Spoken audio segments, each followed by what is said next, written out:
J'ai le plaisir d'accueillir Jennifer Salles-Barbossa, conseillère régionale, présidente de la commission tourisme au conseil régional. Merci. Oui, bien c'est vrai que passer après David Lisnard, c'est un petit peu difficile parce qu'avec son énergie et son dynamisme, j'espère que je ne vais pas vous endormir. Non. Bon, effectivement, je suis très heureuse d'être parmi vous ce soir. C'est très important d'être parmi vous. Je voulais d'abord dire bravo à Denis et à toute son équipe, vraiment, pour tout le travail qui est accompli, pour votre dynamisme, pour votre professionnalisme. Voilà, je voulais d'abord vous dire bravo et merci.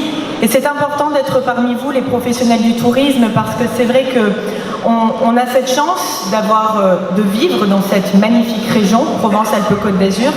Mais si les gens viennent chez nous, c'est grâce à vous, parce que c'est grâce à l'accueil que vous leur réservez. C'est vrai qu'on a un patrimoine et on a des atouts qu'on ne trouve nulle part ailleurs. Mais finalement, s'ils viennent ici, c'est parce que vous faites la différence et que la qualité des services est différente d'ailleurs. Donc pour ça, je voulais vraiment déjà vous remercier. Donc ce 43e gala, c'est vraiment une occasion traditionnelle de nous retrouver pour faire un bilan de l'année qui s'achève et pour tracer quelques pistes pour les périodes à venir. Donc en tant que présidente de la commission tourisme à la région Provence-Alpes-Côte d'Azur, j'ai ce soir l'honneur de représenter notre institution et de représenter également le président de la région Renaud Muselier et le président délégué de la région Christian Estrosi. Je le fais avec d'autant plus de plaisir que je suis ici dans mon département, que je suis ici dans ma ville, que je suis ici dans la destination touristique, la première destination touristique de France après Paris. Et je suis très heureuse de défendre notre identité au sein de notre région Provence-Alpes-Côte d'Azur. Alors vous allez beaucoup m'entendre dire Provence-Alpes-Côte d'Azur, parce que je ne dirai jamais PACA. Voilà, PACA ça veut rien dire, ça veut strictement rien dire, surtout quand on a 3 marques Provence, Alpes, Côte d'Azur que l'on aime entendre et que l'on peut visualiser. C'est beau la Provence, c'est beau les Alpes, c'est beau la Côte d'Azur, donc autant le dire, et donc je vais le dire souvent ce soir. Cette excellence, c'est le fruit de notre histoire, c'est le fruit de nos traditions d'accueil et le prestige exceptionnel de ce que le monde entier connaît et de ce que le monde entier nous envie, notre Côte d'Azur, la French Riviera. Cette excellence doit aussi beaucoup à l'engagement des collectivités de notre département, qui ont œuvré pour que le monde entier dispose d'un lieu de villégiature planétaire, alliant les services et l'accueil que chacun peut souhaiter selon ses envies, selon ses moyens, selon ses goûts.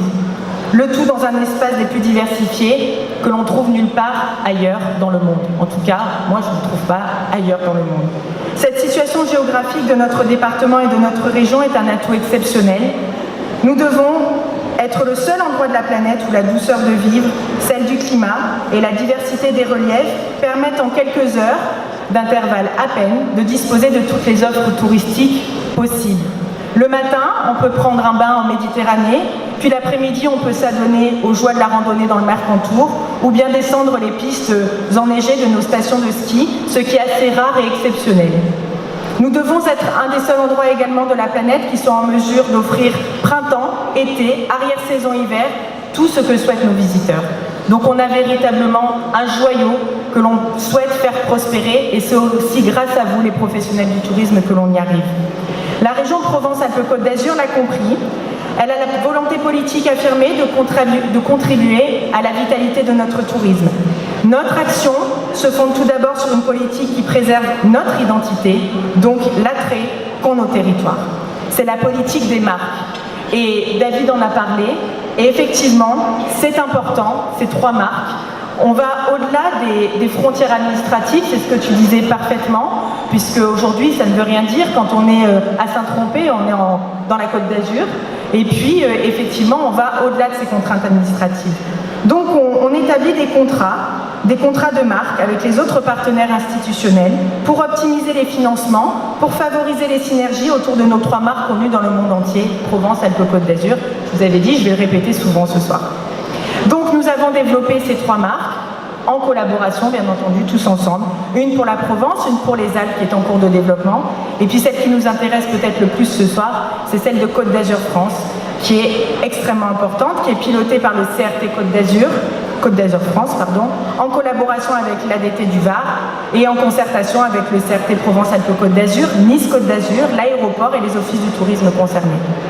Grâce au contrat de marque, l'action publique est globale, car une volonté politique touristique se fonde avant tout sur l'attractivité des territoires, qui est le socle indissociable de la qualité de l'offre.